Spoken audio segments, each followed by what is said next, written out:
the first time Helena Lawson counted past 1,000 days in servitude. She stopped carving marks into the underside of her wooden sleeping pallet because the thought of how many more stretched ahead made her hands shake too badly to hold the nail.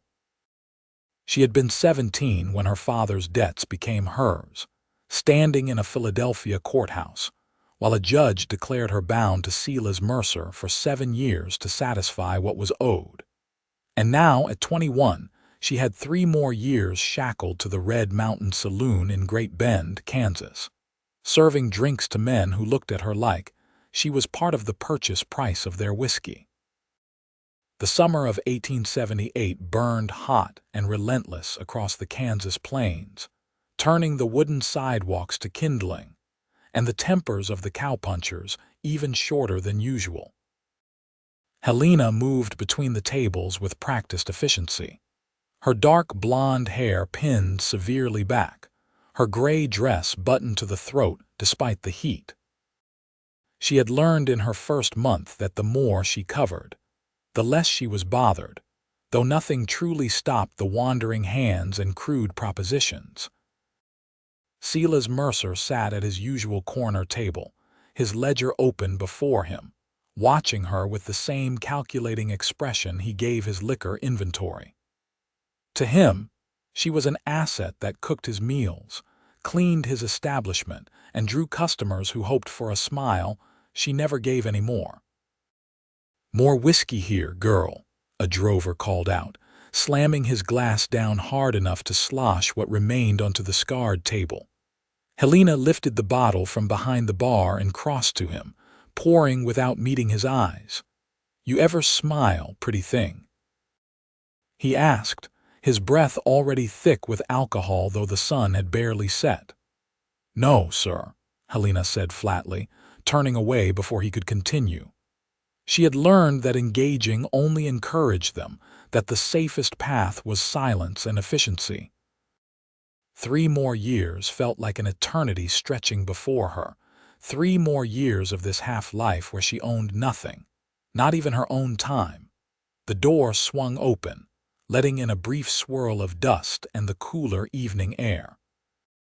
Helena glanced up from habit, cataloging the newcomer the way she did all customers, assessing potential trouble. He was tall, probably close to 6 feet, with dark hair that needed cutting and eyes the color of creek water after rain.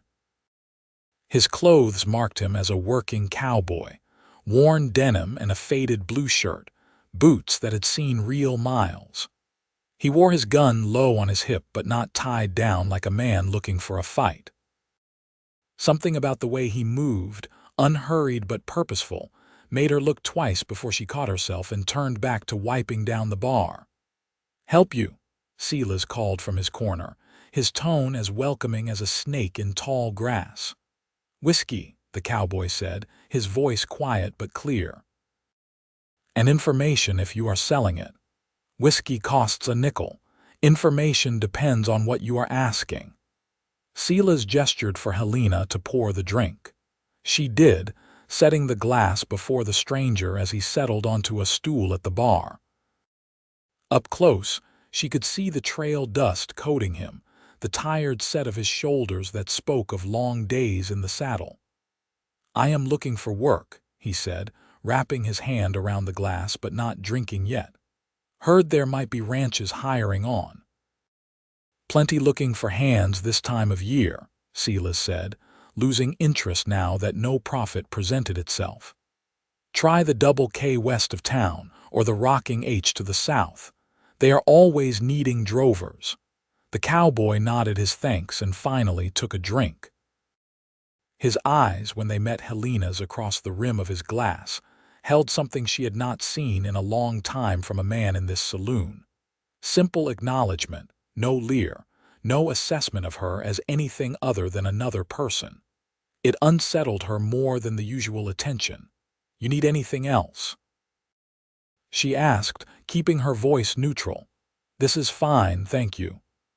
He set the glass down carefully, reaching into his pocket for the nickel. His hands bore the calluses and old rope burns of real ranch work, and there was a fading bruise across his knuckles that suggested a recent disagreement someone had lost. Helena returned to her work, conscious of his presence in a way that annoyed her. She had trained herself not to notice the customers beyond what was necessary for service and safety, had built walls around any thought that might make this life harder to endure. Noticing someone's quiet courtesy, the way he said thank you like he meant it, was a crack in those walls she could not afford. The evening progressed as it always did. The saloon filled with the usual collection of cowboys, drifters, and townsmen looking to forget their lives for a few hours. Helena served drinks and dodged hands and counted the minutes until Silas would finally close up for the night. The tall cowboy nursed his single whiskey for an hour, watching the room with the same calm assessment he had given everything else, before he finally stood and left without causing any trouble at all. She told herself she was glad to see him go. Trouble came in many forms out here, and the most dangerous was often wrapped in a pleasant package. That night, lying on her thin mattress in the tiny room off the kitchen that served as her quarters, Helena did not carve a new mark into the wood. She had stopped that practice, but the counting never ceased in her head. 1,216 days served, 1,095 remaining. Sometimes she tried to imagine what freedom would feel like after so long, but the picture never formed clearly. She would be 24 years old, still young enough to build some kind of life, but what did she know how to do besides survive? The thought circled like a buzzard over carrion until she finally forced herself into restless sleep. The next morning began before dawn, as they always did. Helena started the stove, made coffee strong enough to strip paint, and began preparing breakfast for Silas, who would appear at 7 expecting his eggs and bacon exactly as he liked them. She was frying the bacon when she heard his heavy tread on the stairs, followed by him settling at the kitchen table with his perpetual ledger. "That cowboy from last night," Silas said without preamble. "He came back this morning while you were still sleeping, made me an interesting offer." Helena's hand tightened on the spatula, but she kept her attention on the stove. Silas discussing customers rarely led anywhere good for her. Said his name was Franklin Kane, that he had been working down in Texas and was looking to settle somewhere. Asked if I knew of any property for sale. Silas paused, the scratch of his pencil on paper loud in the quiet kitchen. Then he asked about you. Her breath caught, but years of practice kept her face neutral. Asked what? How much time you had left on your contract, what you were indentured for. Whether I would consider selling the remainder of your service. Silas sounded almost amused, which was never a good sign. Offered me $800 for it. $800 for 3 years of your indenture. Helena's mind reeled. That was more than 3 times what most contracts sold for, more than she could possibly be worth to a stranger. What did you tell him? I told him the contract was not for sale, Silas said, and Helena felt something in her chest ease slightly. Then he continued, "Yet. Told him to come back tomorrow with 900 and we would discuss it further." The bacon burned. Helena snatched the pan off the heat, her hands shaking. "You cannot sell my contract to a stranger. What kind of work does he expect for that price? What does he think he is buying?" "The contract does not specify the work, only that you provide service for the term," Silas said, his voice flat. "And I can sell it to whoever I please. That is the nature of an indenture, girl. You should have thought about that before your father gambled away more than he could pay." Rage flared hot and bright in Helena's chest, the same rage that had gotten her through 4 years already. Her father had been dead for 3 years, killed in a brawl over cards 6 months after she had been indentured. The debt had been his, but the payment was hers, and there was not a single day she did not hate him for it, even as she mourned him. "Make fresh bacon," Silas ordered, returning his attention to his ledger as if selling a human being was no more remarkable than trading a horse. Helena scraped the burned meat into the slop bucket and started again, her mind racing. Franklin Kane. She tried to remember details from the previous night. He had been polite but not overly friendly, had drunk little, had not approached her beyond the single exchange about the whiskey. Nothing about him had suggested the kind of man who would pay a fortune for an indentured woman, unless his intentions were exactly what she feared. The day passed in a haze of dread. Helena went through her tasks mechanically, serving the midday meals to the few customers who came in, cleaning the saloon, preparing the evening service.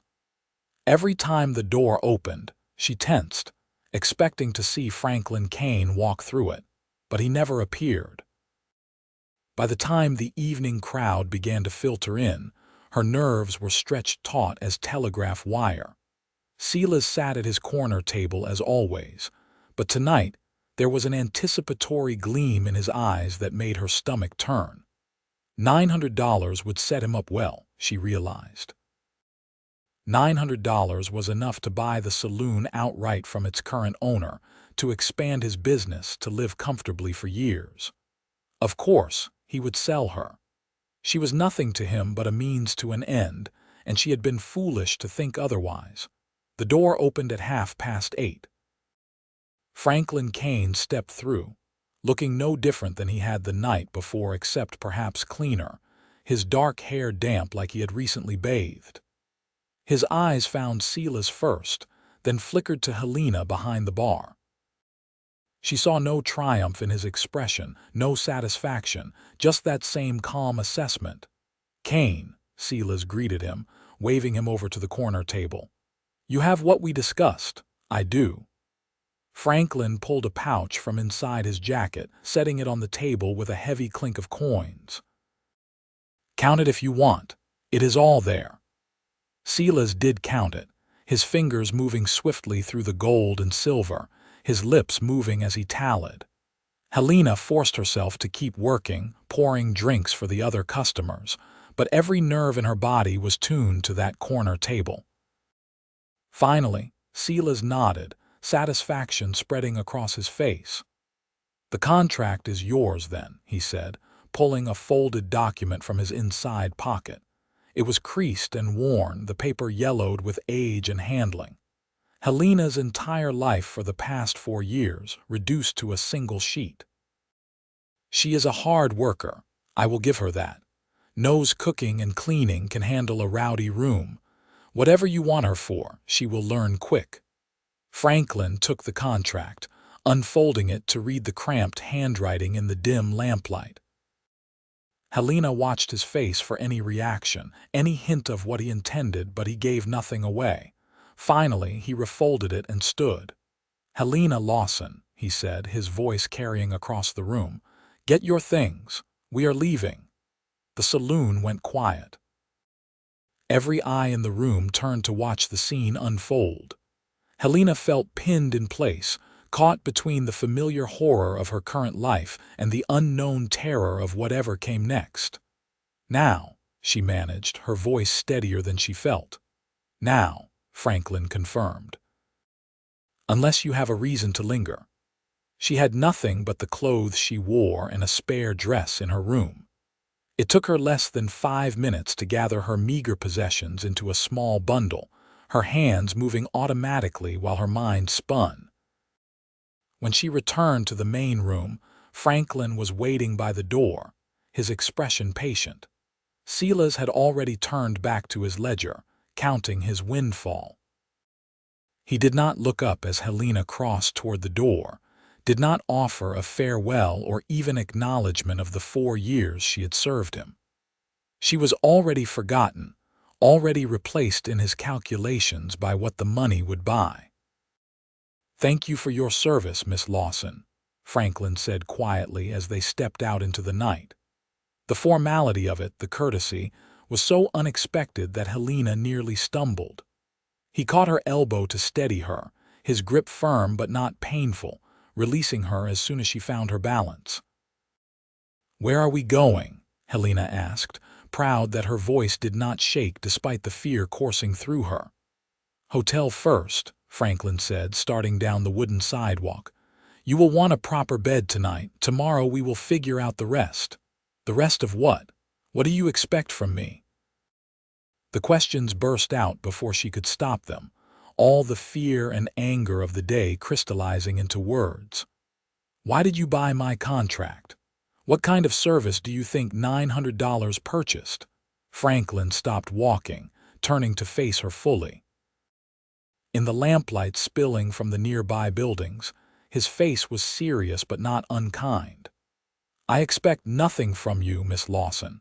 I bought your contract because no person should be owned by another, and because I had the means to end your servitude." Helena stared at him, certain she had misheard. "What?" Instead of answering, Franklin reached inside his jacket and pulled out the contract. Before Helena could react, he tore it cleanly in half, then in half again, letting the pieces flutter to the dust at their feet. "You are free. No indenture, no debt, no obligation to me or anyone else." The world tilted. Helena looked down at the torn paper, 4 years of her life in pieces on the ground, and could not make sense of what she was seeing. "That makes no sense. You paid $900 to just destroy it." "I paid $900 because that was the price of your freedom," Franklin said simply. "Now you can decide what you want to do with it." "That is insane." Helena heard her voice rising but could not control it, 4 years of suppressed emotion suddenly boiling over. "Nobody does that. Nobody spends that kind of money for nothing in return. What is your real intention? What do you actually want?" Franklin regarded her steadily, letting her anger wash over him without flinching. When he finally spoke, his voice was gentle. "My mother was indentured when she came to this country from Ireland.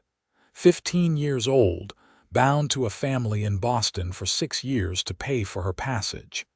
The man of the house thought the contract meant he owned all of her, if you understand my meaning." Helena did understand, all too well. The fear she had carried all day crystallized into something sharper, more immediate. "She got away eventually, made it west, met my father, had a life," Franklin continued. "But those years marked her, took something she never got back. When I saw you last night, the way you moved through that room like a ghost, counting every second until you could escape even though there was nowhere to go, I saw her. And I thought about how she used to say if just one person had helped her, treated her like she mattered, it might have made all the difference." He paused, looking down at the torn contract. "So that is what I am doing, helping. Nothing more complicated than that. You are free to go wherever you want, do whatever you want. I will pay for a hotel room for a week to give you time to figure out what comes next. After that, I will not bother you again unless you ask me to." Helena felt tears burning behind her eyes and ruthlessly forced them back. She had not cried in 4 years, had not allowed herself that weakness, and she would not start now even in the face of something she could not quite believe. "This is really real. There is no expectation, no debt. Really real," Franklin confirmed. "You are free, Miss Lawson. What you do with that freedom is entirely up to you." The pieces of the contract lay in the dust, already being scattered by the evening breeze. Helena stared at them, then at Franklin Kane, this stranger who had just upended her entire world with an act of such incomprehensible kindness that she had no framework to process it. Freedom. The word felt foreign, too big to fit inside her understanding. "I do not know what to do," she admitted, the words pulled from somewhere deep inside. "I have not made a choice about my own life in 4 years. I do not know how any more." "That is all right," Franklin said. "You will remember. It might take some time, but it is like anything else. You practice until it gets easier."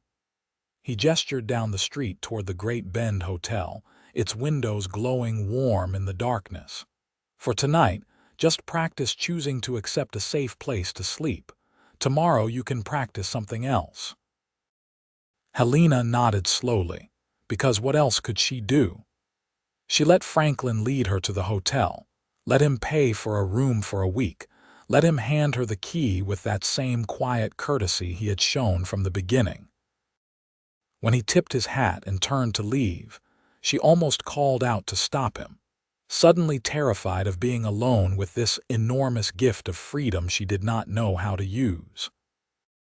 But she stayed silent, watching him disappear into the night, then climbed the stairs to a room that was hers, only hers, for the first time in years. The bed was soft, the sheets clean, the door locked from the inside. Helena sat on the edge of the mattress, her bundle of possessions beside her, and finally let herself cry. She cried for 4 lost years, for her father's sins that had become her punishment, for every humiliation and fear she had endured. And then, when the tears finally stopped, she cried because a stranger had shown her more kindness in one evening than she had known in all the time since the judge's gavel had fallen and declared her bound. The next morning, Helena woke disoriented, the unfamiliar comfort of the bed making her think for a moment she was dreaming. Then the previous night came flooding back, and she sat up abruptly, half expecting to discover it had all been some cruel trick. But the room was real. The key was on the nightstand where she had left it, and when she looked out the window at Great Bend's Main Street coming to life in the early morning light, nobody came to drag her back to the saloon, free. She was free. The thought was exhilarating and terrifying in equal measure.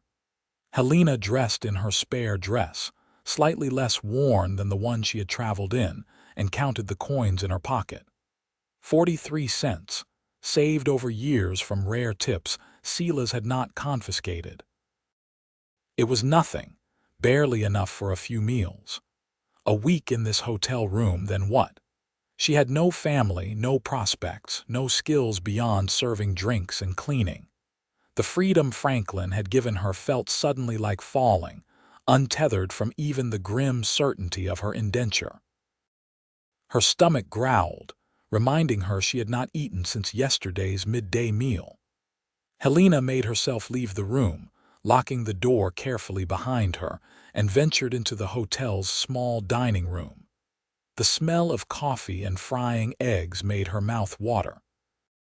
"Good morning," the woman behind the counter called out, her smile genuine. She was perhaps 40, with graying brown hair and the capable air of someone who had been managing this establishment for years. "You are in room 6, right? The cowboy who paid for your room included breakfast in the arrangement. Sit anywhere you like." Helena chose a table by the window where she could watch the street, still unable to shake the habit of monitoring for threats. The woman brought her coffee without asking, then eggs and bacon and toast slathered with real butter, more food than Helena normally saw in a day. "I am Dorothy Fletcher," the woman said as she set down the plate.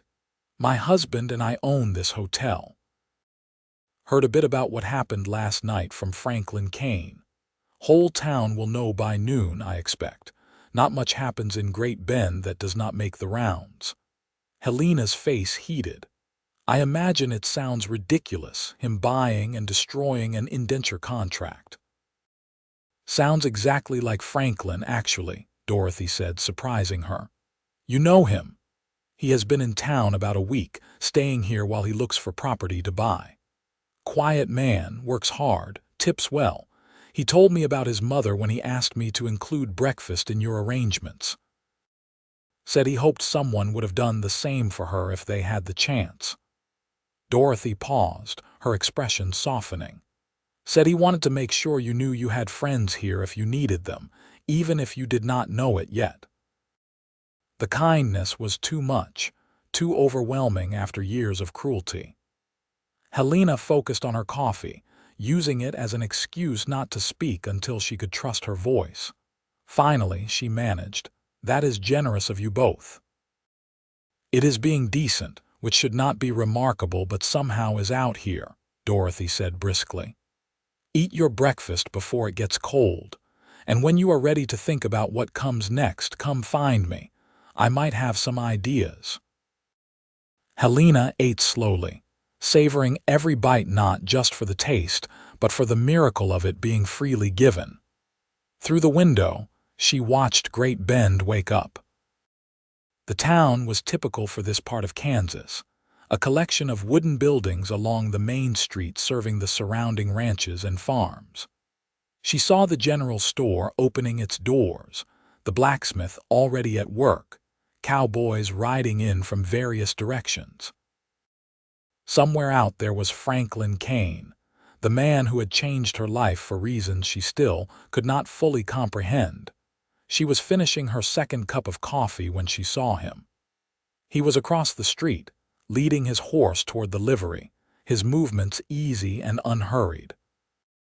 Even from this distance, she could see the way people nodded to him as he passed, the casual greetings of a community beginning to accept a newcomer.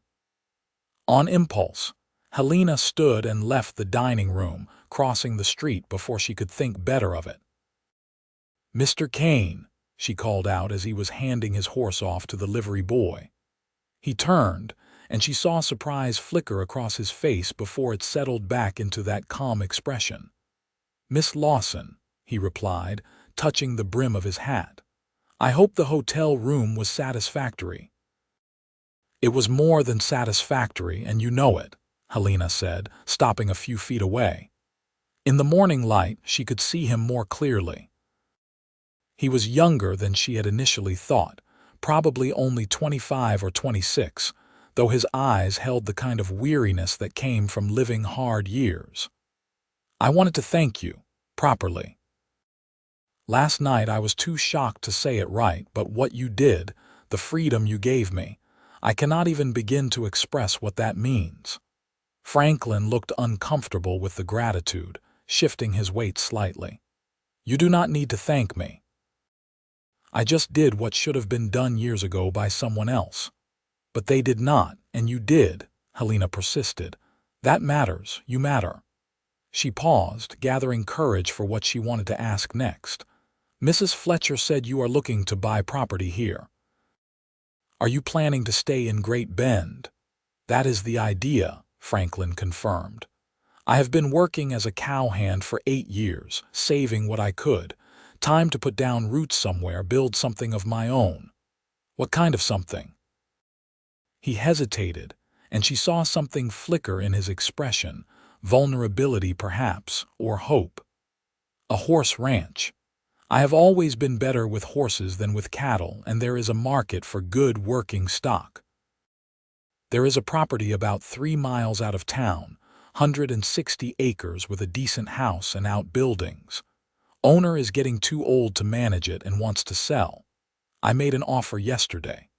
Helena absorbed this, an idea forming that was both terrifying and exhilarating.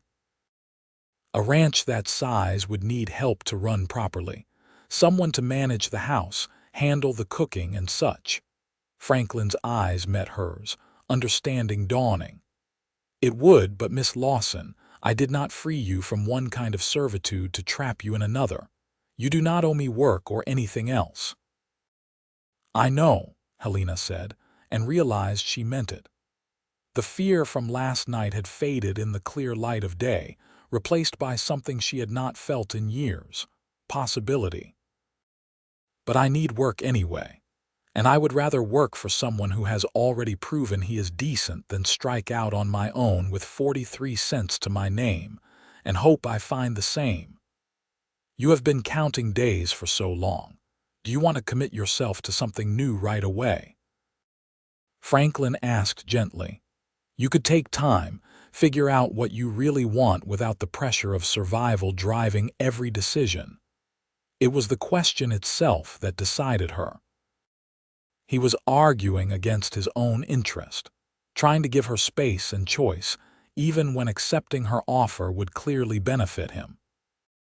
That kind of consideration was so rare, so precious, that Helena felt something in her chest crack open, some sealed-off part of her that had been frozen for 4 years beginning to thaw. "I want to work for you," she said firmly. "Not because I owe you, but because I choose to. That is the difference, right? I am choosing this, practicing making decisions about my own life, like you said." Franklin studied her for a long moment, searching her face for something. Whatever he found must have satisfied him, because he finally nodded slowly. "All right, then. Fair wages, your own quarters in the house, and if at any point you decide you want to leave, you just say the word. No argument, no hard feelings." "Agreed. Agreed," Helena said, and felt something like hope unfurl in her chest. It was fragile, untested, but real. "The property sale should finalize in about a week," Franklin continued, his tone becoming more businesslike, though his eyes remained kind. "Until then, you stay at the hotel on my account, rest and recover. When we move to the ranch, we will figure out what needs doing and go from there." Helena wanted to argue that she could work now, that she did not need rest, but the truth was she was bone-tired in a way that went beyond physical exhaustion. 4 years of being constantly on guard, of measuring every word and movement for safety, had worn her down to the foundations. A week to simply be, without demands or danger, sounded like a luxury beyond measure.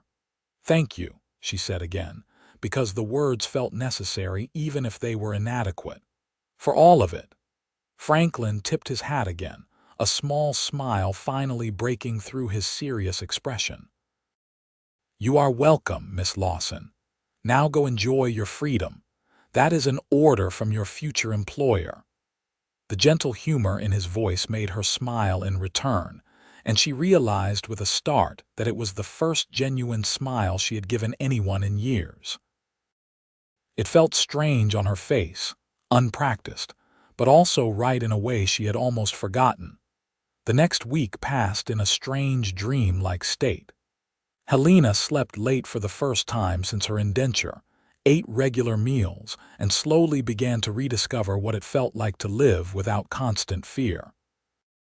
Dorothy Fletcher took her under her wing, introducing her to the other women in town, helping her buy some fabric to make new dresses now that she did not have to dress defensively. The women welcomed her with varying degrees of warmth, some curious, some suspicious, but none hostile. Word had indeed spread about Franklin buying and destroying her contract, and opinion seemed divided between thinking him a fool and thinking him noble. Helena did not care which they chose, only that nobody questioned her right to walk free. She saw Franklin occasionally during that week, usually in passing on the street or once when he came to the hotel to inform her the property sale had gone through. He was always polite, always respectful of her space, never presuming on the connection between them. It gave Helena time to observe him from a distance, to watch how he interacted with the town. She noticed he was fair in his dealings, paying what he owed without argument, helping the blacksmith wrestle a stubborn horseshoe without being asked, stepping in to break up a fight outside the saloon with a quiet authority that needed no violence to be effective. He was, she realized, a genuinely good man, and those were rare enough that she felt the unfamiliar stir of something beyond gratitude when she saw him. On the 8th day, Franklin arrived at the hotel with a wagon to transport her belongings, meager though they were, out to the ranch. Dorothy hugged her goodbye and made her promise to come to town for the ladies' social circle meetings. And then Helena was climbing up onto the wagon seat beside Franklin, leaving Great Bend proper behind. The ride took about 40 minutes, the wagon rolling through the Kansas prairie under a sky so blue and vast it hurt to look at. Grassland stretched in every direction, broken occasionally by stands of cottonwood trees along creek beds. The air smelled of dust and wild grasses and possibilities. "There," Franklin said eventually, pointing ahead. "That is home now if you want it to be." The house came into view, a solid two-story structure of white painted wood with a wide porch wrapping around the front. Outbuildings clustered nearby, a barn, a chicken coop, corrals for the horses. It was not grand by any means, but it was well maintained and real, a place someone could actually build a life. "It is perfect," Helena said softly, and meant it. Franklin helped her down from the wagon, then carried her bundle inside. The house was sparsely furnished but clean, with a main room that served as kitchen and living space, a small office off to one side, and stairs leading to the second floor where the bedrooms were. He showed her to the larger of the two spare rooms, which had a bed, a dresser, and a window overlooking the front of the property. "This is yours," Franklin said, setting her bundle on the bed. "My room is down the hall and the third bedroom is storage right now. You can arrange things however you like." Helena looked around the room, her room, with its door that locked from the inside and its window she could open or close as she pleased. Freedom, she was learning, was made up of 1,000 small choices she had been denied for so long. "What would you like me to start with?" she asked, turning to face Franklin. "I imagine after a week of you managing alone, things need attending to."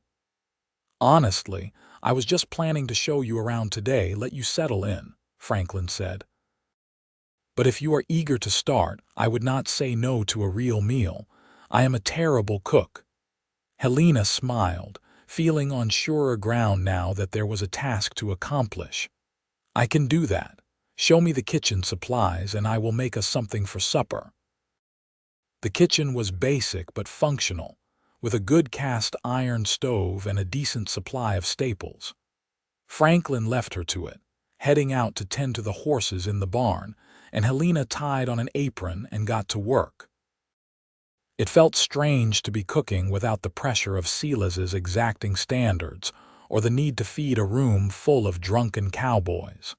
She could take her time, make things the way she actually liked them, season the food to her own taste. Another small freedom, another choice reclaimed. She made biscuits and gravy with fried ham, simple food but made with care. And when Franklin came in for supper, the look of genuine appreciation on his face when he tasted it warmed something in her she had not known was cold. "This is wonderful," he said after his second bite. "I have been living on burned beans and jerky for too long." "It is just biscuits and gravy," Helena protested, but she felt pleased nonetheless. "It is a home-cooked meal at a real table which makes it wonderful," Franklin corrected gently. "Thank you." They ate in comfortable silence for a while, the evening light slanting through the windows, the sounds of the prairie settling in for night drifting through the open door. It was peaceful in a way Helena had forgotten life could be. "Tell me about the horse ranch you want to build," she said eventually, curious about this man who had changed her life so completely. "What is your vision for this place?" Franklin leaned back in his chair, his expression thoughtful. "I want to breed and train working horses, the kind that can handle ranch work and long trails. Good-tempered animals with strength and sense. There is always demand for quality stock, and I am good at reading horses, understanding what they need to thrive. I figure I can buy some good mares, find the right stud, and build from there." "How did you learn about horses?" Helena asked. "My father was a farrier, worked with horses his whole life, taught me everything I know before he died when I was 16. After that, I went west, worked on various ranches, learned the cattle side of things but always preferred the horses." He paused, his gaze distant. "My mother passed 2 years ago. That was when I decided it was time to stop drifting, build something that would last." Helena heard the grief in his voice, carefully controlled but present. "I am sorry about your parents. It sounds like they taught you well." "They did their best with what they had," Franklin said. "My mother especially, she was strong in ways that had nothing to do with physical strength. After what she went through, she could have been bitter, angry at the world. But she chose kindness instead, chose to build a good life despite the hard start. I try to honor that." "Is that why you helped me?" Helena asked quietly. "To honor her?" Franklin met her eyes across the table, his expression serious. "Partly, but also because it was the right thing to do and because I could. Not helping when you have the means to, that is a choice too, and I did not want to be the kind of man who makes that choice." They cleared the dishes together, falling into an easy rhythm that spoke of future cooperation. When the kitchen was clean, Franklin excused himself to do a final check on the animals, and Helena climbed the stairs to her room. She unpacked her meager belongings, hanging her 2 dresses in the wardrobe, setting her few personal items on the dresser. It took less than 10 minutes, a stark reminder of how little she had accumulated in 4 years of servitude. But she had her freedom now, and time to build a life that was truly hers. As Helena prepared for bed, she realized she had not counted days once since Franklin had torn up her contract. The habit of marking time until some distant release had simply fallen away, replaced by the present moment and all its quiet possibilities. Over the following weeks, Helena and Franklin settled into the rhythm of running the ranch together. Helena managed the house, garden, and chickens while Franklin worked on building up the horse stock, making repairs, and establishing connections with neighboring ranches. It was hard work, the kind that left them both exhausted by nightfall, but it was satisfying in a way Helena had never experienced. She was building something, contributing to something larger than mere survival. Franklin was an easy person to work with, she discovered. He was quiet but not withdrawn, helpful without being overbearing, appreciative of her efforts without being effusive. He treated her as an equal partner in the enterprise, asking her opinion on decisions, listening when she had suggestions.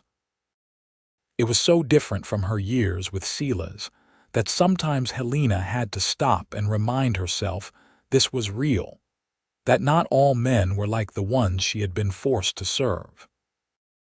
And slowly, so gradually she barely noticed it happening, Helena found herself watching for Franklin's return when he had been out checking fences, found herself smiling at his dry observations over dinner, found herself caring about his opinion in ways that had nothing to do with employment. It terrified her, this thawing of emotion she had locked down for so long.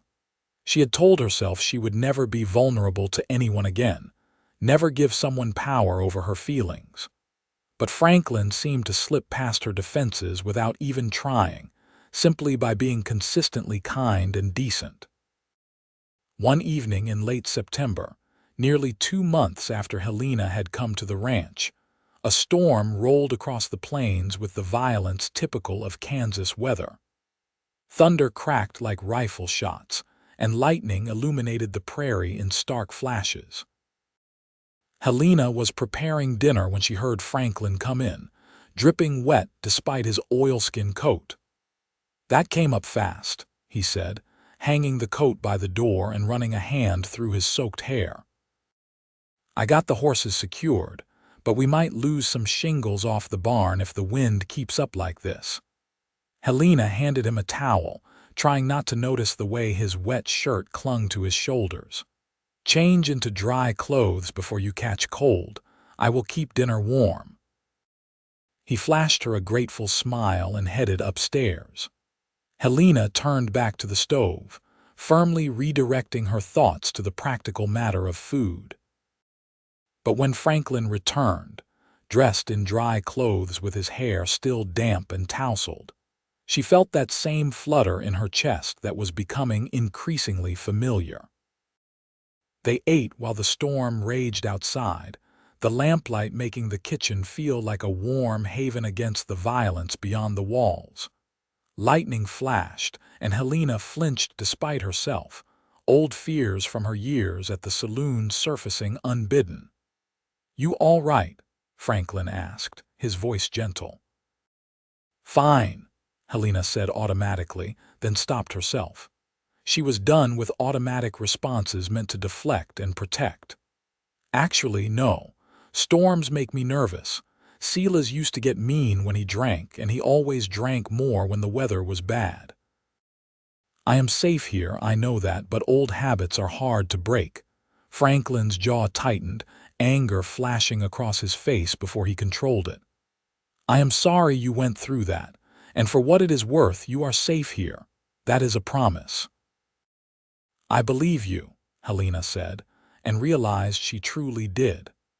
It was remarkable, really, that after everything she had endured, she could still trust someone.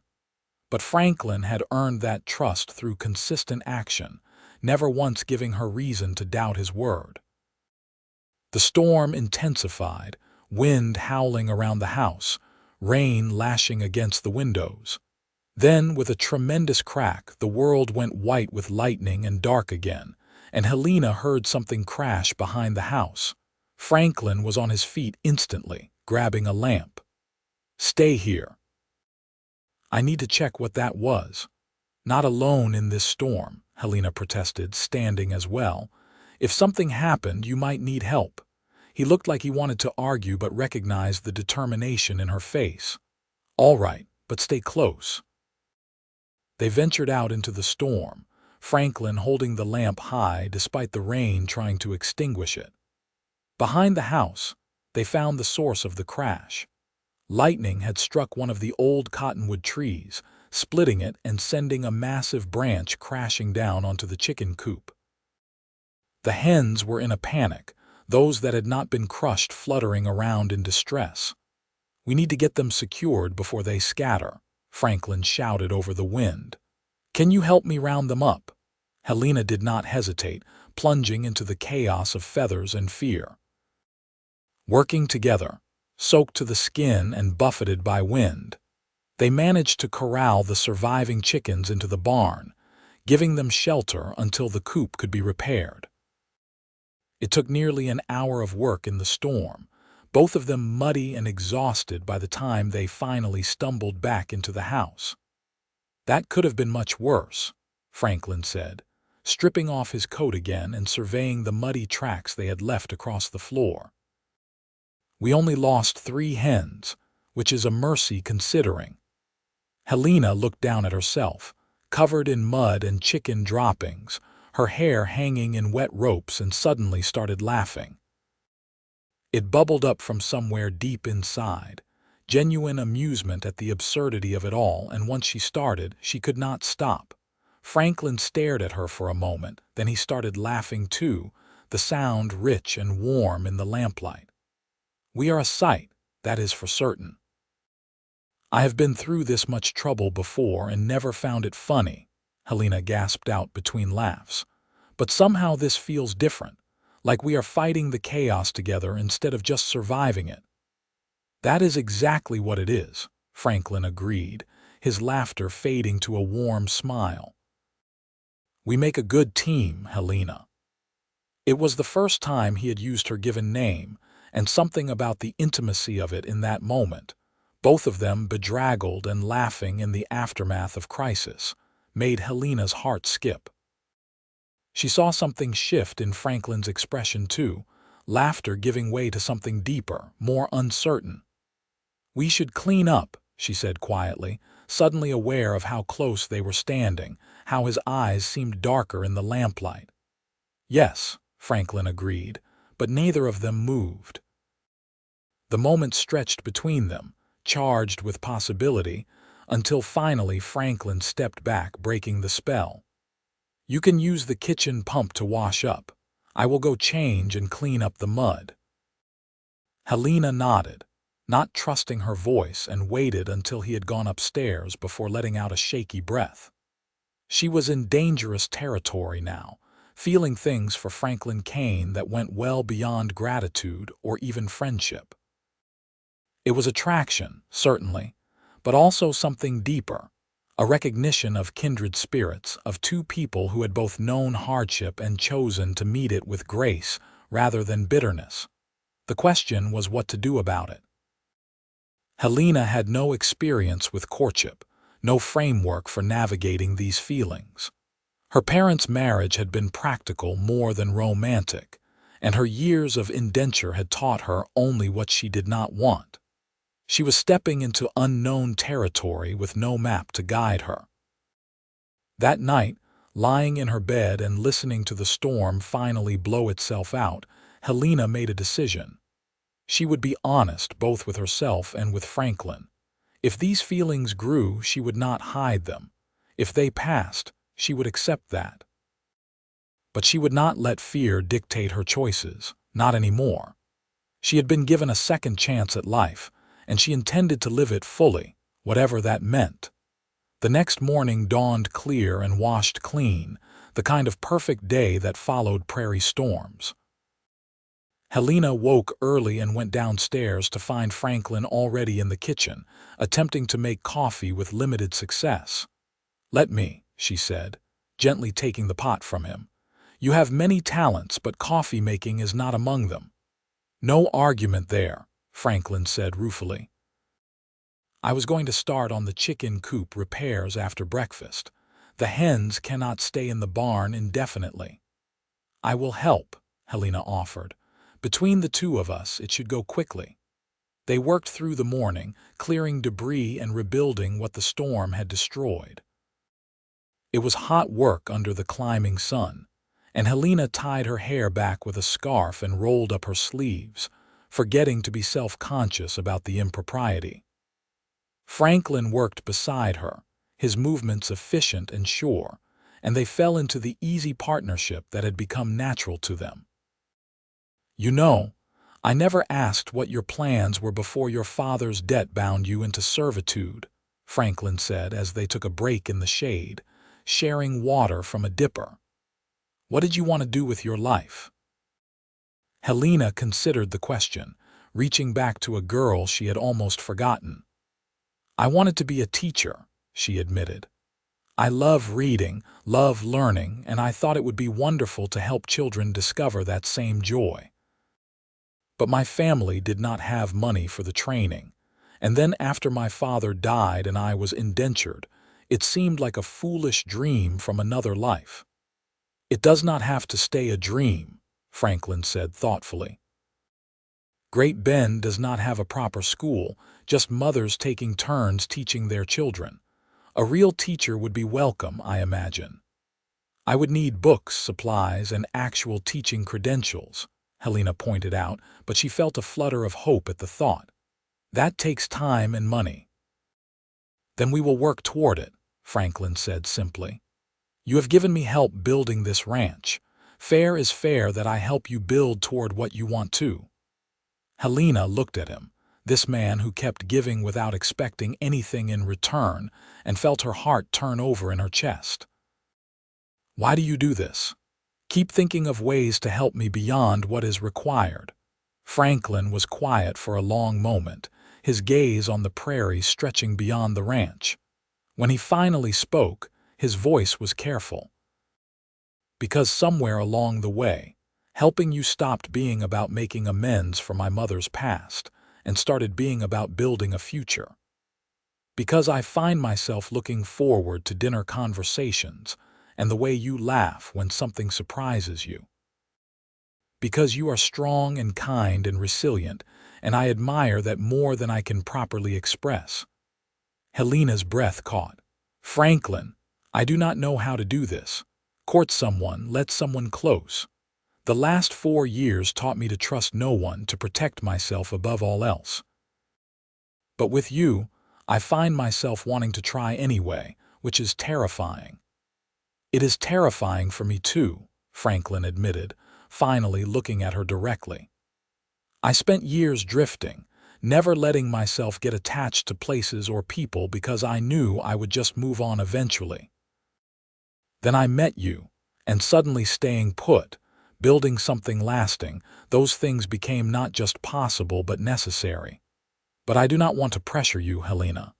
You deserve to choose your own path without obligation. I am choosing you, Helena said, the words coming out stronger than she felt. Not because I owe you, but because when I think about the future, the possibilities I want to explore, you are in all of them. That is my choice, freely made. The smile that broke across Franklin's face was like sunrise, transforming his usually serious expression into something radiant. Then I choose you too, and we will figure out the rest as we go. He reached out slowly, giving her time to pull away, and when she did not, he took her hand in his. His palm was calloused and warm, and Helena felt the simple touch all the way through her bones. It was not her first time being touched by a man, but it was the first time she had chosen it, welcomed it, wanted it. That made all the difference. They finished the chicken coop repairs with their hands occasionally brushing, with shared smiles and a new awareness of each other that made the work feel less like labor and more like collaboration toward a shared future. It was evening before they finally returned to the house, both tired and satisfied with what they had accomplished. Over dinner, they talked more openly than they ever had before, sharing stories from their childhoods, their fears and hopes, all the small details that built intimacy. Helena told Franklin about her mother, who had died when she was 12, about learning to manage a household too young, about her father's slow descent into gambling that had eventually destroyed them both. Franklin told her about growing up the son of immigrants, about watching his parents build a life from nothing, about the day he left home with $30 and a determination to make his own way. "You think they would be proud of us?" Helena asked as the lamp burned low. "Your mother, my mother, do you think they would approve of what we are becoming?" Franklin considered this seriously, his hand covering hers on the table. "I think my mother would have loved you. And I think your mother would be proud of the strength you have shown, surviving what would have broken many people. So yes, I think they would approve." The courting that followed was unconventional by any standard, born from their particular circumstances, and conducted within the practical constraints of running a ranch together. They had no chaperone, no formal calls or parlor visits, but they did have shared work and quiet evenings, conversations over dishes and stolen moments of hand-holding when the tasks of the day were complete. It was not the courtship Helena would have imagined in her girlhood, but it was real and honest and theirs. Franklin was patient with her hesitations, never pushing for more than she was ready to give, understanding without needing explanation that trust was hard-won and easily fractured. When he finally kissed her for the first time, 6 weeks after their declaration in the shadow of the half-built chicken coop, it was gentle and questioning, giving her every opportunity to refuse. But Helena did not refuse, rising up on her toes to meet him, claiming this choice like she had claimed all the others since her freedom. The kiss was everything and nothing like she had imagined. Sweet and careful, with an undercurrent of restrained passion that made her shiver. When they finally parted, both breathing a bit harder, Franklin rested his forehead against hers. "I love you," he said quietly. "I have for a while now, but I wanted you to be sure of your feelings before I said it." "I love you too," Helena whispered back, tasting the words and finding them true. "It terrifies me, but it is true nonetheless."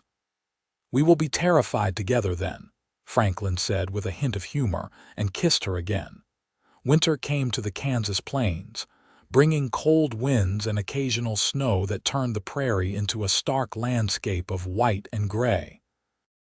The ranch work slowed during these months, allowing Helena and Franklin more time inside, more evenings by the fire, more opportunities to build the foundation of what they were creating together.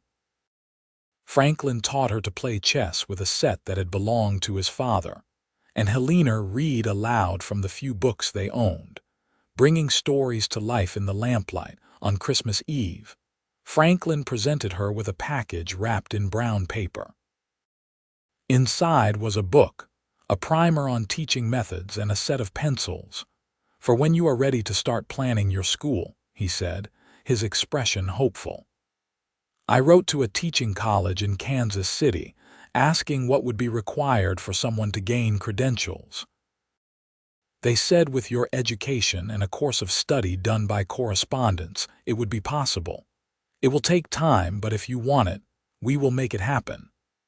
Helena threw her arms around him, overwhelmed by the thoughtfulness, the care he had put into understanding her dreams. "Thank you. This is the best gift I have ever received. You have given me a home and a future," Franklin said into her hair. "A teaching book seems like a poor exchange for that." "It is a perfect exchange because you understand what matters to me," Helena corrected. "That is worth more than any material thing." They were married in early March of 1879, in a simple ceremony at the Great Bend Church with Dorothy and her husband standing as witnesses. Helena wore a new dress she had sewn herself, pale blue with real lace at the collar, and Franklin wore his best suit, his hair carefully combed. The preacher kept the ceremony brief, understanding that these were working people with a ranch to run.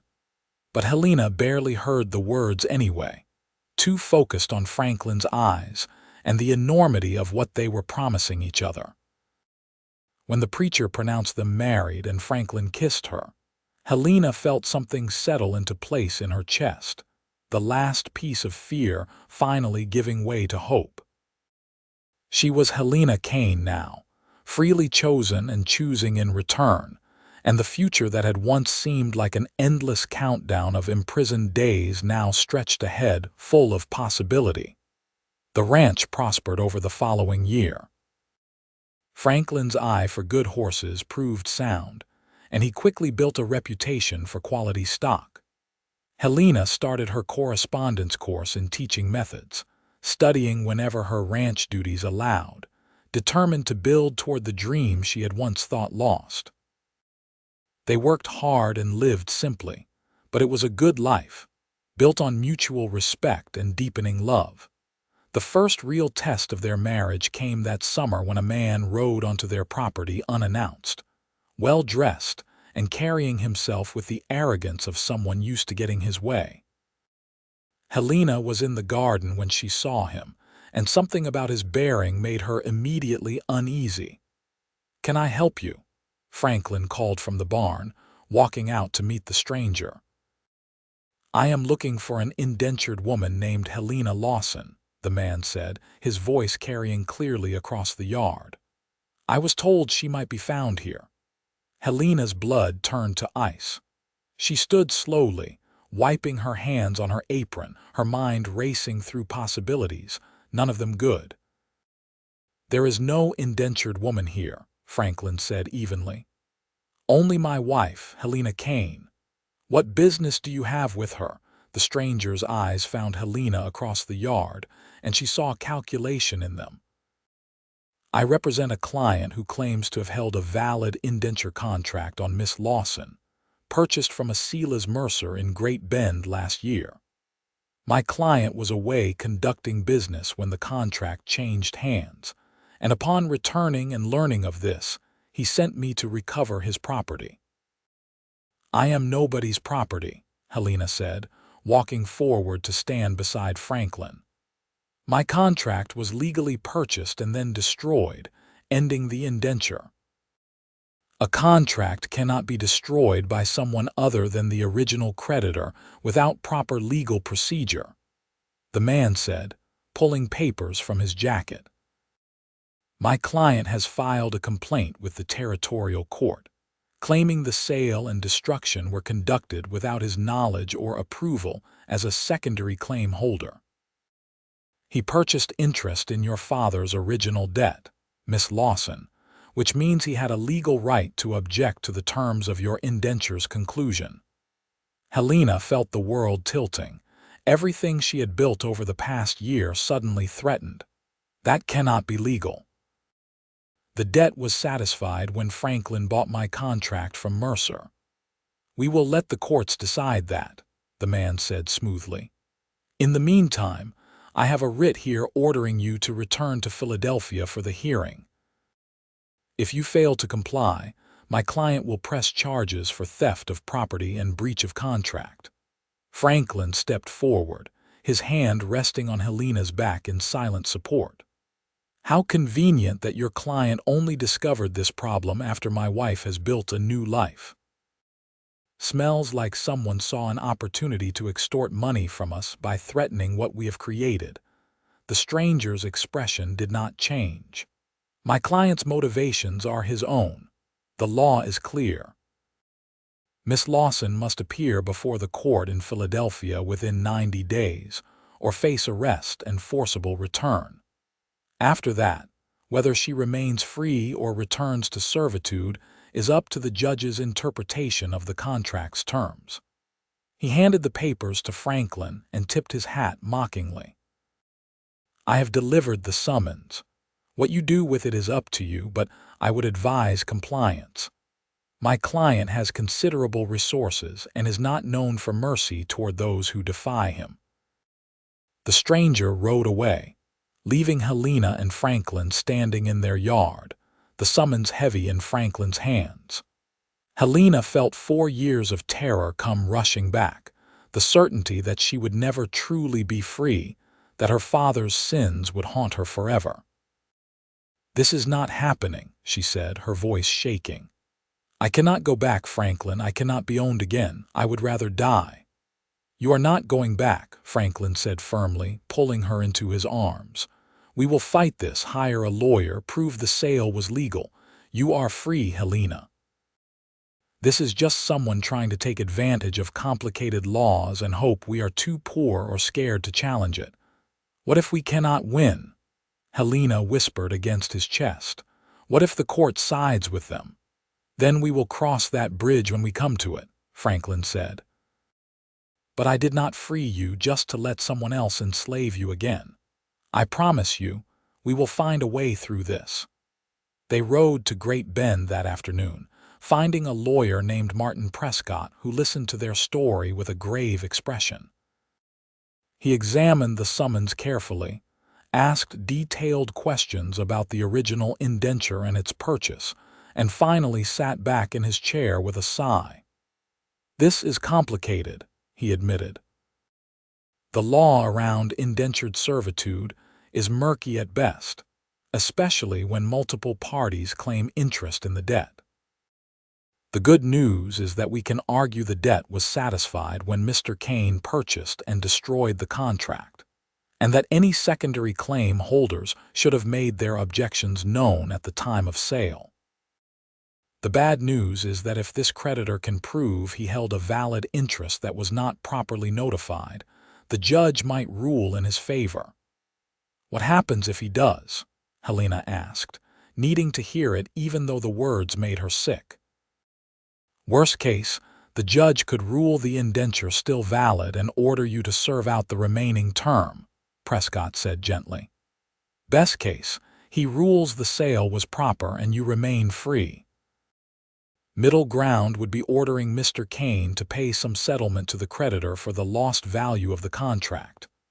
How much would a settlement be? Franklin asked. Hard to say. Could be a few $100s, could be a few thousand depending on how vindictive the judge feels. You would have to appear in Philadelphia for the hearing, which would mean travel costs on top of any settlement. Prescott paused. I will be honest with you both. This feels like a shakedown. Someone heard about your marriage, figured you had built something worth protecting, and decided to see if they could extort money by threatening it.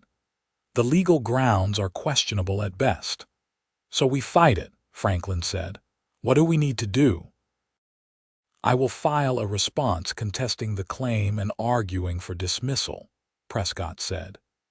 In the meantime, You should gather any documentation about the original indenture, the sale to Mr. Kane, anything that proves the debt was properly transferred and satisfied. Letters from Silas Mercer confirming the sale would be helpful, though he is unlikely to be cooperative given he was not exactly acting from altruistic motives. They left the lawyer's office with a plan but no certainty, and the knowledge that they had 90 days before Helena would have to travel to Philadelphia to face a court that might decide she had never been truly free at all. The weight of it pressed down on her as they rode back to the ranch, 4 years of servitude suddenly feeling like they had never ended, just paused temporarily. That night, Franklin held her while she cried, offering no false promises or empty reassurances, just solid presence and the steady rhythm of his heartbeat against her ear. When the tears finally stopped, Helena felt wrung out but clearer. "I will not let this break me," she said quietly. "I survived 4 years with Silas. I can survive this too." "You can, but you do not have to survive alone," Franklin reminded her. "We are in this together, whatever comes." The next months were consumed with preparation for the hearing. Martin Prescott filed their legal responses and gathered documentation, while Helena and Franklin tried to maintain the normal rhythm of ranch life, even as uncertainty hung over them like a storm cloud. They received word that Silas Mercer had indeed confirmed the sale, but in the most perfunctory terms possible, clearly not wanting to involve himself further. Other documents proved harder to obtain, lost to bureaucracy and distance. Helena threw herself into work, finding solace in physical labor that left her too tired to worry. She also continued her teaching studies, determined that whatever happened in Philadelphia, she would not lose sight of the future she was building. Franklin watched her with concern but respected her need to cope in her own way, offering support without smothering. As the date for their departure approached, Helena found herself swinging between hope and despair. Some days, she was certain the judge would see through the obvious shakedown and rule in their favor. Other days, she was convinced she would be leaving Kansas a free woman and returning in chains. Franklin remained steadfast through all of it, making arrangements for neighbors to care for the ranch during their absence, booking passage on the train to Philadelphia, holding her when the fear became too much. The night before they were to leave, Helena stood on the porch watching the sun set over the prairie. This land had become home in a way nowhere else ever had, these wide spaces and endless sky the backdrop to her freedom and her love. The thought of losing it, of losing Franklin and everything they had built, was unbearable. "We are going to win this," Franklin said, coming out to stand beside her. "I feel it in my bones. That judge is going to take one look at the facts and throw this whole thing out." "You cannot know that," Helena said, but she appreciated the confidence in his voice even if she could not quite share it. "No, I cannot," Franklin agreed. "But I know this. Whatever happens in Philadelphia, we will face it together. If they try to take you, I will find a way to buy you free again. If they demand money, we will pay it and rebuild. If they rule in our favor, we come home and live our lives. But either way, Helena, you are not alone in this. You have me, and I am not going anywhere." Helena turned to him, this man who had saved her in every way that mattered, and pulled him down for a kiss that held all the words she could not quite express. When they finally parted, she rested her head on his shoulder and watched the stars come out, gathering strength for whatever tomorrow would bring. The journey to Philadelphia took 6 days by train, the landscape changing from open prairie to gradually more settled farmland, small towns giving way to cities as they traveled east. Helena watched it all with a kind of detached interest, her mind already focused on what lay ahead. Franklin held her hand for most of the journey, a steady anchor when her thoughts spiraled too far into darkness. Philadelphia was overwhelming after the wide spaces of Kansas, all crowded streets and tall buildings, and more people than Helena had seen in years. They stayed in a modest boarding house near the courthouse, and Martin Prescott, who had traveled ahead, met them the evening before the hearing to review their case one final time. The judge assigned to our case is Henry Morrison, appointed 15 years ago, generally fair in his rulings, Prescott informed them. He is not known for sympathy toward debtors, but he is also not known for tolerating obvious manipulation of the system. Our argument is straightforward. The debt was legally satisfied when Mr. Kane purchased the contract, and any secondary creditors should have filed objections at that time. Their argument will be that they had no knowledge of the sale until after the fact, and therefore could not have objected. So it comes down to whether the judge believes ignorance is an excuse, Franklin said. Essentially, yes, Prescott confirmed. I will argue that it is the responsibility of creditors to monitor their investments and that failure to do so does not negate a legal sale. They will argue that the sale was conducted with suspicious haste, suggesting an attempt to circumvent proper procedure. Judge Morrison will decide which argument he finds more compelling. Helena barely slept that night, her mind playing through every possible outcome until Franklin finally pulled her close and made her promise to at least try to rest. She must have dozed eventually, because suddenly Franklin was gently shaking her awake and pale dawn light was filtering through the boarding house window. They dressed carefully, Helena in her best dress, Franklin in his suit, both of them silent with nerves. The courthouse was a massive stone building that seemed designed to intimidate, all columns and formal architecture. Inside, their footsteps echoed on marble floors as Prescott led them to the assigned courtroom. The opposing party was already there, and Helena saw him immediately. A man in his 50s with silver hair and expensive clothes, accompanied by a lawyer who looked equally prosperous. This was the creditor, the man who claimed her father's debt, gave him ownership of her labor, her time, her life. He looked at her with the same expression Silas had used, assessing property rather than seeing a person. All rise for the Honorable Judge Henry Morrison, the bailiff called, and everyone stood as the judge entered. He was perhaps 60, with iron-gray hair and sharp eyes that swept the room with practiced assessment, before he took his seat. This is the matter of Marcus Whitfield versus Helena Kane, formerly Lawson, regarding the contested termination of an indentured servitude contract, the judge said, his voice carrying authority. Counselors, I have reviewed the filings. Mr. Prescott, you may present your argument. What followed was hours of legal wrangling that made Helena's head spin.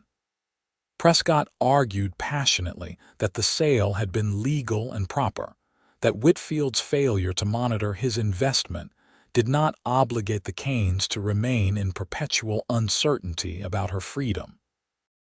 Whitfield's lawyer countered that the sale had been deliberately rushed to avoid proper notification, that his client had been defrauded of his legal right to contest the terms.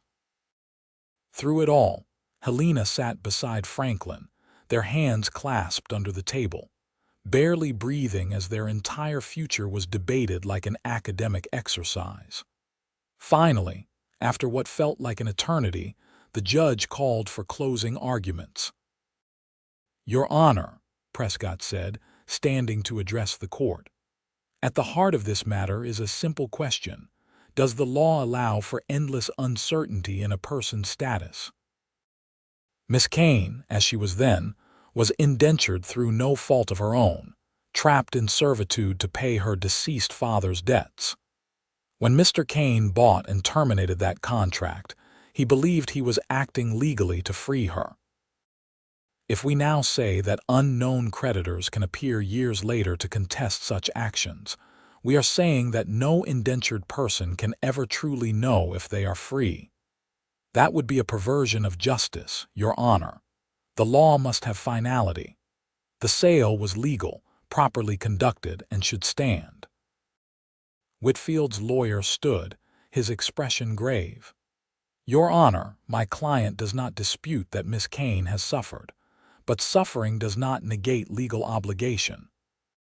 My client held a valid interest in the debt that created her indenture, purchased in good faith from the original creditor years before. He was not notified of the sale, had no opportunity to object or negotiate, and only learned of it after the fact. To allow such sales to proceed without proper notification is to allow fraud, to permit debts to be erased without regard for all parties involved. My client asks only for what is legally his, either restoration of the contract for the remaining term or compensation for its improper termination. The judge was silent for a long moment, his expression unreadable. Finally, he spoke. I will take this matter under advisement and deliver my ruling tomorrow at 10 o'clock. Court is adjourned. The wait was agony. Helena and Franklin returned to the boarding house, neither of them able to eat or do anything productive, just sitting together in their room as the hours crawled by. Helena found herself counting again, old habits resurfacing under stress.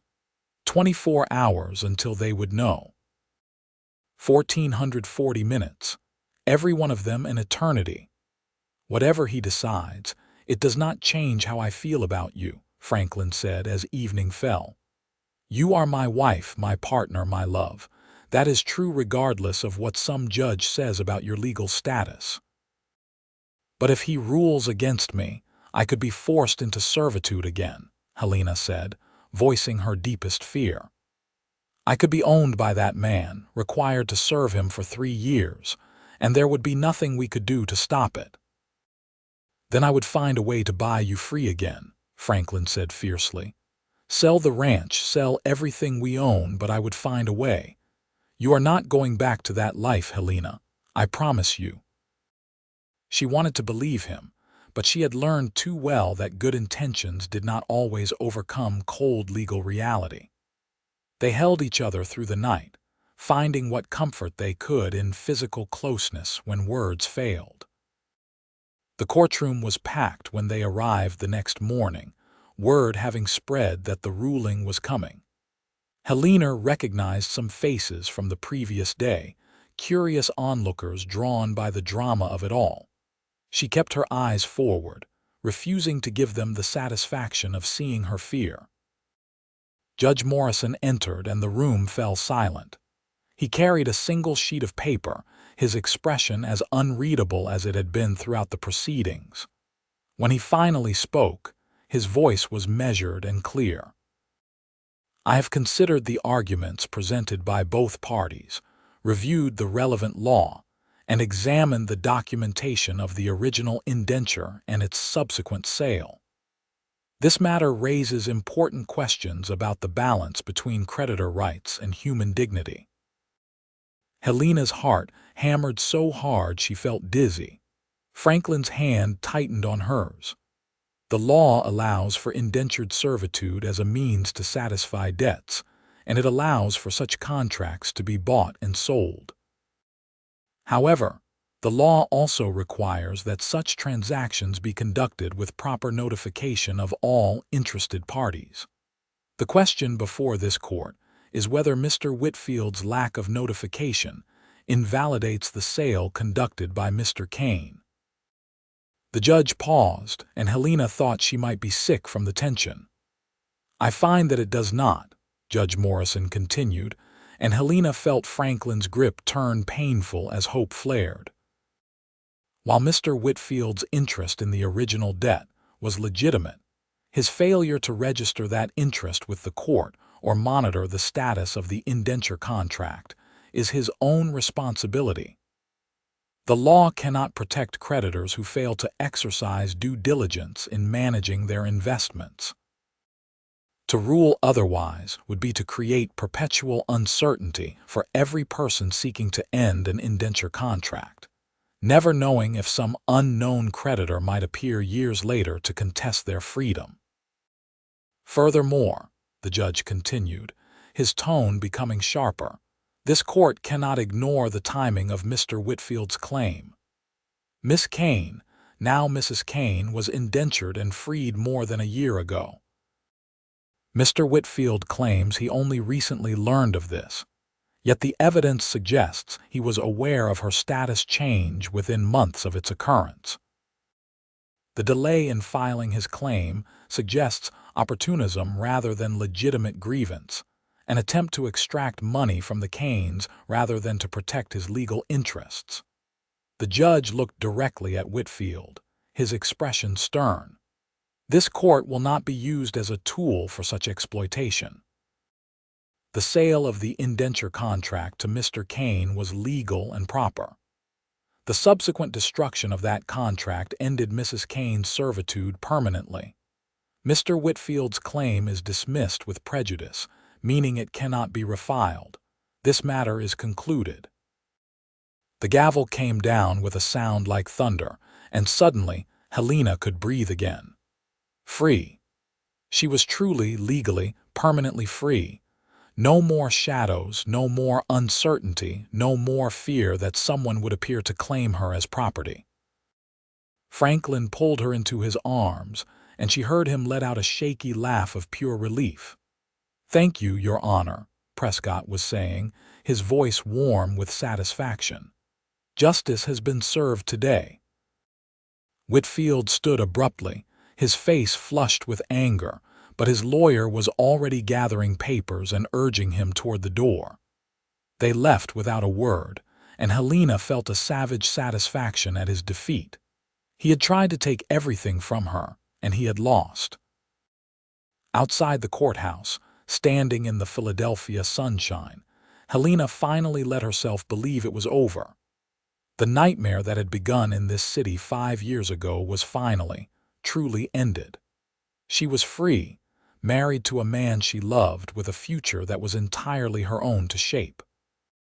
"Let us go home," she said to Franklin, and the word had never felt more right.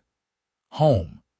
Not to the city where her father's debts had destroyed her life, but to Kansas, to the ranch, to the life they were building together. The journey back to Kansas felt different from the journey east, lighter somehow despite the same landscapes rolling past the train windows. Helena slept better, ate better, laughed more freely. The weight she had carried for so long, the constant vigilance for the next threat, had finally lifted. She was truly free, and the reality of that was almost overwhelming. They arrived back at the ranch in late autumn to find their neighbors had cared for everything beautifully. The horses were healthy, the house clean, even the garden had been maintained. Dorothy Fletcher had organized the whole community effort, and when Helena tried to thank her, she just laughed. "That is what neighbors do," Dorothy said. "Besides, Franklin bought your freedom the first time. I figured we could help you keep it the second time around." Life settled back into its comfortable rhythm after that, but with a new depth born from having faced and overcome a serious threat. Helena threw herself into her teaching studies with renewed passion, determined to make the most of the freedom she had fought so hard to keep. Franklin continued building the horse ranch, his reputation growing as word spread about the quality of his stock and his fair dealing. That winter, Helena took on her first student, the daughter of a neighboring rancher who wanted his child to learn proper reading and mathematics. It was just one student, but it was a beginning, proof that her dream of teaching was possible. By spring, she had 3 students, meeting with them twice a week in the spare bedroom that had become her schoolroom. "You are a natural at this," Franklin observed one evening watching her prepare lessons. "Those children adore you." "I adore them," Helena admitted. There is something wonderful about seeing a child understand something new, watching their face light up with discovery. It makes me think about having children of our own someday. Franklin looked up from the saddle he was mending, his expression careful. Is that something you want? I think so, Helena said slowly, testing the words. A year ago, I could not imagine bringing a child into my life when my own circumstances were so uncertain. But now, with everything settled, with a real future ahead of us, yes, I want that. Do you? I want whatever makes you happy, Franklin said. But for myself, yes. I want children with you, a family we build together. I think we would be good parents. We would teach them to be kind, Helena said thoughtfully. To stand up for what is right, to help others when they have the means, to be like you. To be like us, Franklin corrected, standing to pull her into his arms. Because you are the strongest person I know, and any child of ours should be so lucky as to have your courage. Their first child, a son, was born in the spring of 1881, delivered with Dorothy Fletcher's assistance in the big bedroom of the ranch house. They named him Samuel, after Franklin's father, and he came into the world healthy and loud, announcing his presence with a lusty cry that made both parents laugh through their tears. Helena had been terrified during the pregnancy, afraid something would go wrong, but Franklin had been steady through all of it, patient with her fears and supportive in every way. When she held Samuel for the first time, she felt a fierce love she had not known was possible, a determination that this child would never know the uncertainty and fear that had marked her own young life. He has your eyes, Franklin said, looking down at his son with wonder. And your stubborn chin, if I am not mistaken. He has your hands, Helena countered, examining the tiny fingers wrapped around her thumb. Look at them, already big and strong. They brought Samuel home from the birthing room to find the house filled with gifts from neighbors, food and baby clothes and hand-carved toys. The community that had rallied around them during the court case had embraced them fully, accepting them as permanent parts of the fabric of Great Bend society. Helena continued teaching as Samuel grew, now working from home and bringing the children to the ranch for lessons. Franklin built a proper schoolroom in one of the outbuildings, with desks and a chalkboard and shelves for the growing collection of books Helena accumulated. By Samuel's second birthday, she had 8 students, ranging in age from 6 to 13, all hungry for the education she provided. You are building something important here, Martin Prescott said one day when he rode out to visit. He had become a friend in the years since the court case, occasionally stopping by when business brought him near the ranch. Great Bend needed a real teacher, and these children are lucky to have you. I am lucky to have them, Helena said, watching her students work on mathematics problems while Samuel played nearby. Teaching gives me purpose beyond just survival. It makes me feel like I am contributing something meaningful. You are, Prescott assured her. More than you know. Their second child, a daughter they named Rose, was born in 1883. She was smaller than Samuel had been, with dark hair and Franklin's calm temperament. Samuel, now a rambunctious 3-year-old, was fascinated by his baby sister, constantly wanting to help care for her under Helena's supervision. Our family is growing, Franklin said one evening, all 4 of them gathered in the main room, Samuel playing with his toy horses while Rose slept in Helena's arms. This life we have built, it is more than I ever imagined having. It is more than I ever imagined deserving, Helena said quietly. Some days I still cannot believe this is real, that I am free and loved and building something lasting.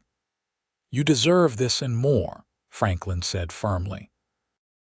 You survived terrible circumstances with your humanity intact, chose to build rather than become bitter, took your freedom and created something beautiful with it. You are remarkable, Helena Kane, and I am grateful every day that I was brave enough to walk into that saloon. Helena looked around their home, at her husband and children, at the life they had created from the ashes of her servitude, and felt a peace she had never known in her youth. The scars from those years would always be there, the memories of counting days and serving men who saw her as property. But they were just that now memories, not her present reality. I am grateful you were brave enough too, she said, leaning against Franklin's shoulder. You gave me freedom, but more than that, you gave me the time and space to remember how to be human again. That was the real gift. The years that followed were full and rich. Helena's school grew to 15 students, requiring her to hire an assistant teacher, a young woman from Kansas City with proper credentials who was happy to settle in Great Bend. The ranch prospered, Franklin's horses in demand across Kansas and beyond. Samuel grew into a serious, thoughtful boy who loved reading as much as his mother did. Rose proved to have her father's way with animals, often found in the barn talking to the horses. In 1886, they had a third child, another son they named Thomas. He came into a stable, happy household, never knowing the struggles that had preceded his birth. Helena sometimes watched her children playing and marveled at their security, their absolute certainty that they were loved and safe. It was everything she had not had in her own childhood, and giving it to them felt like a kind of redemption. On the 10th anniversary of the day Franklin had bought and destroyed her indenture contract, Helena stood on the porch watching the sunset, much as she had on countless other evenings. But tonight felt significant, a marker of how far they had come. 10 years, Franklin said, coming out to stand beside her. Hard to believe it has been that long. Sometimes it feels like a lifetime ago, and sometimes it feels like yesterday, Helena admitted. I still remember the exact moment you tore up that contract, the way the paper fluttered to the ground like snow. It was the most surreal moment of my life. I remember being terrified you would refuse my help, that you would think I had ulterior motives, Franklin said. I did not know how to explain that I just could not walk away, could not leave you trapped when I had the means to free you. Your mother would be proud of you, Helena said, taking his hand. You honored her suffering by ending mine. That matters more than you know. They stood in comfortable silence for a while, watching the colors paint the sky.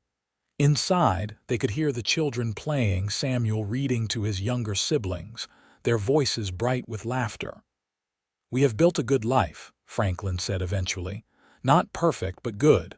Honest. Full of love. We have, Helena agreed. And it started the moment you chose kindness over indifference, the moment you decided my freedom mattered. Everything good in my life traces back to that choice. Everything good in my life traces back to meeting you, Franklin countered. You gave me purpose, a reason to settle down, to build rather than drift. We saved each other, I think. Helena considered this, the truth of it settling into her bones. Yes, we did. As the stars began to appear in the darkening sky, Helena thought about the girl she had been 10 years ago, hollow-eyed and hopeless, counting days in servitude with no end in sight. That girl would never have believed this future was possible, would never have imagined freedom and love and a family of her own.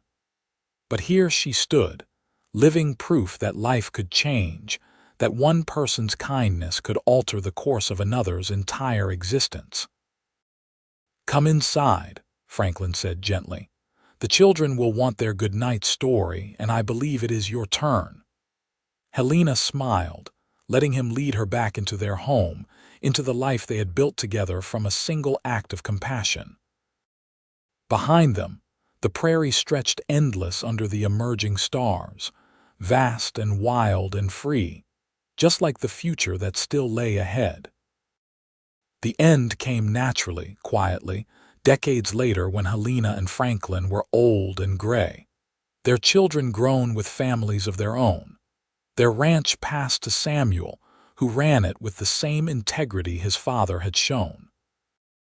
Helena had taught 2 full generations of Great Bend children, retiring only when her eyesight began to fail. Franklin had bred horses until his hands grew too stiff with arthritis to work effectively, then spent his final years teaching grandchildren the skills he had learned from his own father. They died within a year of each other, Helena peacefully in her sleep at 78, Franklin following her at 79, as if he could not bear to be apart from her for long. The entire town mourned them, remembering the quiet cowboy who had bought and freed an indentured woman, and the teacher who had educated their children with patience and love. Their children buried them side by side on a hill overlooking the ranch, with a shared headstone that reads simply, "Franklin and Helena Kane. They chose love and freedom. It was enough." It said everything that mattered. And in Great Bend, for generations after, people told the story of the cowboy who destroyed a contract to free a woman he did not know, and the life they built together from that single act of radical kindness. It became a legend of sorts, a reminder that one person's choice could change the world, at least for someone. That love and decency were worth fighting for, worth building upon, worth remembering. The ranch still stands, worked now by Franklin and Helena's descendants, the original house preserved as it was, a museum to the family who built it. Visitors come to see it, to hear the story, to stand where Helena stood that first night as a free woman and understand what freedom really means. Some say on quiet evenings, when the wind blows just right across the prairie, you can still hear laughter from the house, children playing and adults reading, the sounds of a family built on love rather than obligation. Whether that is true or just romantic fancy does not really matter. What matters is that the story endures, passed down through generations, a testament to the truth that kindness is never wasted, that freedom is worth fighting for, and that love, freely chosen, can transform everything. Helena counted days in servitude until a cowboy bought her contract and tore it up, giving her freedom. But what she found after that, what they built together, was something far more precious than the mere absence of chains. They found partnership and purpose, built a family and a legacy, transformed suffering into strength and fear into love. That is the real story. Not just that she was freed, but what she did with that freedom. Not just that he was kind, but that his kindness planted seeds that grew into something neither could have imagined. Together, they proved that the cruelty of the past need not dictate the future, that one moment of choosing right over easy could echo across generations. And in the end, that was enough.